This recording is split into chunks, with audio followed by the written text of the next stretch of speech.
በስመ አብ ወወልድ ወመንፈስ ቅዱስ አህዱ አምላክ አሜን። ጥር 7 አጋዕዝተ ዓለም ሥላሴ ዓመታዊ በዓላቸው ይከበራል።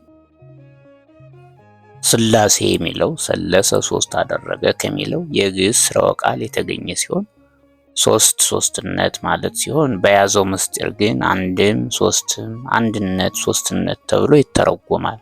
ሶስትነታቸው በስም በአካል በግብር፣ አንድነታቸው በባህሪ በሕልውና በመለኮት በስልጣን በፈቃድ ነው። የስም ሶስትነትን ስንመለከት አብ ወልድ መንፈስ ቅዱስ ብሎ ነው። ወንዘ ታጠምቅዎሙ በሉ በስመ አብ ወወልድ ወመንፈስ ቅዱስ እንዲል። የአካል ሶስትነትን ብንመለከት ለአብ ፍጹም አካል ፍጹም ገጽ፣ ለወልድም ፍጹም አካል ፍጹም ገጽ፣ ለመንፈስ ቅዱስም ፍጹም አካል ፍጹም ገጽ አለው። አካል ሲባል ከራስ ፀጉር እስከ እግር ጥፍር ያለው ነው። ገጽ ፊት ነው። መልክም ከራስ ፀጉር እስከ እግር ጥፍር ያለው ነው። አካልም እንዳላቸው ሲያጠይቅ ነቢዩ ዳዊት እንዲህ ብሎ ተናግሯል። እስመ አዕይንቲሆሙ ለእግዚአብሔር ሀበ ጻድቃኑ ወእዝኑሂ ሀበ ስእለቶሙ ገጹ ለእግዚአብሔር ሀበ እለ ይገብሩ እኩየ ዮድ እደዊከ ገብራኒ ወለሐቁኒ ብሏል በመዝሙር 33 ቁጥር 15 እንዲሁም በመዝሙር 118 ቁጥር 73። ኢሳይያስም እንዲህ ብሎ ተናግሯል። ሰማይኒ መንበሬየ ወምድርኒ መከየደ እገሬየ ብሏል። ሥላሴዎች ለአብርሃም በመምሪያ አድባር ዛፍ ስር፣ ለዮሐንስ በዮርዳኖስ ተገልጸዋል። ዘፍጥረት 18 ከ1 እስከ 4 እንደምናገኝ። የግብር ሶስትነትን ብንመለከት የአብ ግብሩ መውለድ ማስረጽ፣ የወልድ ግብሩ መወለድ፣ የመንፈስ ቅዱስ ግብሩ መስረጽ ነው። አብ ቢወልድ ቢያሰርጽ እንጂ እንደ ወልድ አይወለድም፣ እንደ መንፈስ ቅዱስም አይሰርጽም።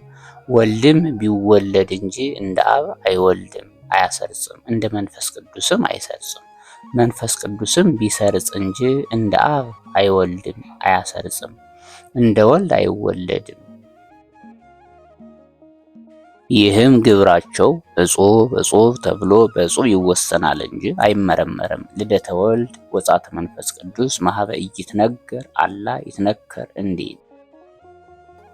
አብን ወላዲ ወልድን ተወላዲ መንፈስ ቅዱስን ሰራጺ ብንል ስላልን የሚበላለጡ አይደሉም፣ አንድ ናቸው። ኢይልህቅ አብ እምወልዱ ወልድኒ ኢይልህቅ መንፈስ ቅዱስ ወመንፈስ ቅዱስኒ ኢይንስ እምወልድ ወወልድኒ ኢይንስ እምአቡሁ እንዳለ አባ ሕርያቆስ በቅዳሴ ማርያም። ጌታ ሬናቸውን ሲያጠይቅ አነ ወአብ አሐዱ ንሕነ ብሏል በዮሐንስ ወንጌል ምዕራፍ 10 ቁጥር 30 ላይ። እንዲሁም ማለት ሶስት አማልክት ማለት አይደለም፣ አንድ አምላክ ይባላሉ እንጂ።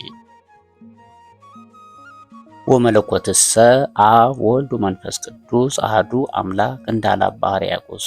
ምሳሌ ብንመለከት ፀሐይ ክበብ ሙቀት ብርሃን፣ እሳትም ነበልባል ፍም ሙቀት አላቸው። ነገር ግን አንድ ፀሐይ አንድ እሳት ቢባሉ እንጂ ሶስት ፀሐይ ሶስት እሳት አይባሉም። እንዲሁ ሥላሴም በአካል በግብር በስም ሶስት ቢባሉም አንድ አምላክ እንጂ ሶስት አማልክት አይባሉም። የአንድነታቸውስ ነገር እንደምነው ቢሉ በባህሪ በሕልውና በመለኮት በስልጣን በፈቃድ አንድ ናቸው። የሕልውና አንድነታቸው በአብ ልቦናነት ወልድ መንፈስ ቅዱስም ያስቡበታል፣ በወልድ ቃልነት አብ መንፈስ ቅዱስም ይናገሩበታል፣ በመንፈስ ቅዱስ እስትንፋስነት አብ ወልድ ሕልዋን ናቸው ይተነፍሱበታል። አሃዱ ህላዌሆሙ ለሥላሴ እንዘ ይሄሉ በበአካላቲሆሙ ወእሩያን እሙንቱ በሕልውና አብኒ ልቦሙ ለወልድ ወለመንፈስ ቅዱስ ወልድኒ ቃሎሙ ለአብ ወለመንፈስ ቅዱስ ወመንፈስ ቅዱስኒ እስትንፋሶሙ ለአብ ወለወልድ እንዲል። ቅድስት ሥላሴ ለምን ተባሉ ለሚለው ቅድስት የሚል የሴት ቅጽል የተቀጸለላቸው ባህሪያቸውን አይቶ ነው። ልጅ ከእናቱ ባህሪ እንዲገኝ ይህም ዓለም ከሥላሴ ባህሪ ተገኝቷልና እናት ለልጇ የሚያሻውን አስባ እንድታቀርብለት ሥላሴም ለፍጥረት ሁሉ የሚያስፈልገውን አስበው አስቀድሞ ያዘጋጁለታል ይሰጡታልና በማቴዎስ ወንጌል ምዕራፍ 6 ቁጥር 32 ላይ አንድም እናት ልጇ ቢያስቀይማት ፈጽማ እንዳትጠላው ሥላሴም ሰርቀው አመንዝረው ቢበድሏቸው ንስሐ ገብተው ቀኖና ይዘው ቢለምኗቸው ይቅር ይላሉና በማቴዎስ ወንጌል ምዕራፍ 6 ቁጥር 14 ላይ እናገኘዋለን። ይህን የሥላሴን አንድነት ሦስትነት ካልተማሩ ስርየተ ኃጢአት ተስፋ መንግሥተ ሰማያት አይገኝምና ይህንንም ምስጢር ያፋለሰ ለየራሳቸው ልብ ቃል እስትንፋስ አላቸው 9 አማልክት ናቸው እንዳለው እንደ ዮሐንስ ተዓቃቢ ፍዳን ይቀበላልና ፈጽሞ ጠንቅቆ ማወቅ መረዳት ይገባል። ሥላሴ እነማን ናቸው ትለኝ እንደሆነ ሥላሴማ የሚታየውንና የማይታየውን ሁሉ ካለመኖር ወደ መኖር አምጥተው የፈጠሩ ሕማም ድካም የማይሰማቸው በሞት የማይለወጡ ገዢ ፈጣሪ ናቸው።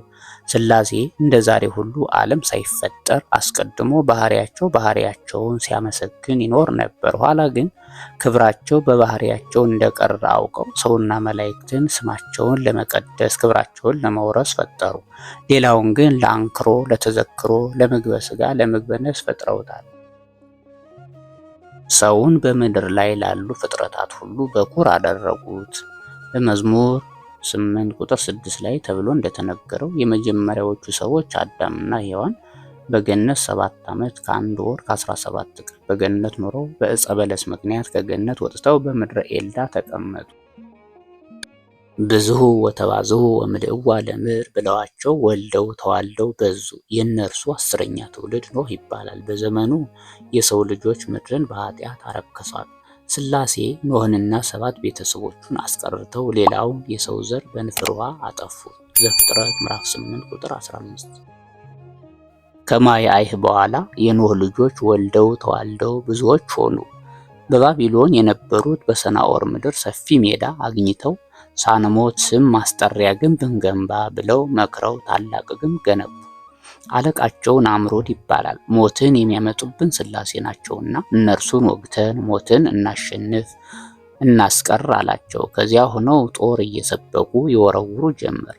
ሰይጣን ከደመና በምታት ደም እየቀባ ይልክላቸዋል። እነሱም ደሙን እያዩ አሁን አብን ወጋ ነው፣ አሁን ወልድን ወጋ ነው ይሉ ጀመሩ። በዚህ ሰዓት ሥላሴ ምንም እንኳ ምሕረታቸው የበዛ ቢሆንም ዲያብሎስ ስለሰለጠነባቸው ኑ ንረድ ወንክዓው ሕንጻሆሙ ወንዘርዝር ነገሮሙ ለከለዳውያን ብለው ቋንቋቸውን ለዩባቸው። ውሃ ሲለው ጭቃ፣ ጭቃ ሲለው ድንጋይ የሚያቀብለው ሆነ። እንዲህ የማይግባቡ ቢሆን ተበታትነዋል። ባለማስተዋል የሰሩትንም ሕንጻ አመፃ ነፋስ ጠራርጎ አጥፍቶታል። ዘፍጥረት ምዕራፍ 11 ቁጥር 1 እስከ 9 ሙሉውን እናገኘዋለን። በዘመነ አብርሃምም የሶዶምና ገሞራ ሰዎች ወንድ ከወንድ እስከ መጋባት ድረስ ኃጢአት ሰሩ፣ እግዚአብሔርን በደሉ። የአብርሃም የወንድም ልጅ ሎጥ በዚያ ይኖር ነበር፣ ደግ ሰው ነበርና ሊያድኑት ቢሹ ሁለቱን መላእክት ልከው እግዚአብሔር ሰዶምና ገሞራን አጠፋለሁ ብሏልና ሚስትህንና ልጆችን ይዘህ ወደ ዞራ ሂድ፣ ስትሄድም ወደ ኋላ ዙረህ አትመልከት አሉት። እርሱም ማልዶ ተነስቶ ሚስቱንና ልጆቹን ይዞ ከከተማው ወጣ። ሰዶምና ገሞራ ባሕረ እሳት ሆኑ። የሎጥ ሚስት ወይኔ ሀገሬ ብላ መለስ ብትል ሐውልተ ጽዮን ሆና ቀርታለች። ዘፍጥረት ምዕራፍ 19 ቁጥር 1 እስከ 29 እናገኘዋለን። ይህ የተደረገ በወርኃ የካቲት እንደሆነ አባቶች ይናገራሉ። ፍሬ ነገሩ ግን ይህን ያደረጉ ሥላሴ እንደመሆናቸው በዚህ ዕለት ይዘከራል፣ ይነገራል። እግዚአብሔር ወልድ ከሦስትነቱ ሳይለይ ሰው የመሆኑን ምስጢር ብንመለከት ወልደ እግዚአብሔር ከሥጋ ጋር በመዋሃድ ሰው ሲሆን ከሦስትነቱም አልተለየም። አሐቲ ባሕርየ ሥላሴ 3 ከዊን አላት። በመሆኑም ከሦስቱ አካል አንዱ ወልድ በተለየ አካሉ ከሥጋ ጋር ተዋህዷል። ቃልም ከሥጋ ጋር ሲዋሃድ ከሦስትነቱ ጎድሎ አይደለም፣ ነገር ግን መለየት በሌለበት መለየት ተዋሃደ እንጂ።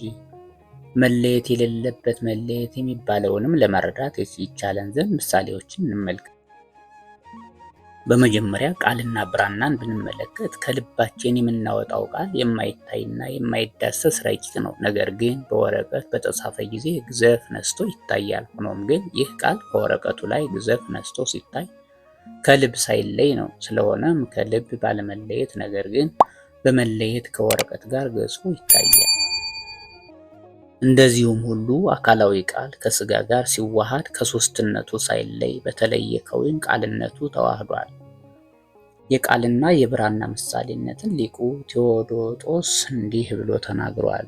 ከአንደበታችን የሚወጣ እርስ በርሳችን የምንነጋገርበት የኛ ቃል አለ። ማንም ማን ሊያየው አይችልም፣ ለቃል ግዘፍ የለውምና ለማንም ለማን አይታይምና በእጅም አይዳሰስምና። ቃልና ብራና በተጻፈ ጊዜ ቅርጽም በሆነለት ጊዜ ግን ያን ጊዜ የተገለጠ ይሆናል፣ ይታያል፣ ይዳሰሳል ብሎ ተናግሯል። በሁለተኛ ደረጃ የፀሐይን ብርሃን ብንመለከት ፀሐይ በተፈጥሯ 3 ከዊን ያላት ሲሆን እነርሱም ክበብ፣ ብርሃንና ሙቀት ናቸው። ይሁን እንጂ ከፀሐይ 3 ኩነታት መካከል ብርሃን ከክበብና ከሙቀት ሳይለይ ተለይቶ ከኛ የአይን ብርሃን ጋር ይዋሃዳል። ሳይለይ ማለት ብርሃን ከአይናችን ጋር ሲዋሃድ ከክበብና ከሙቀት አይለይምና ነው። ተለይቶ ማለትም ክበብና ሙቀት ከአይናችን ብርሃን ጋር ሳይዋሃዱ ብርሃን ብቻ ተለይቶ መዋሃዱ መናገር ነው። እንደዚህም ሁሉ የዓለም ብርሃን እኔ ነኝ ያለ ብርሃነ ዓለም አካላዊ ቃል ወልድም ከስጋ ጋር ሲዋሃድ መለየት በሌለበት መለየት ነው።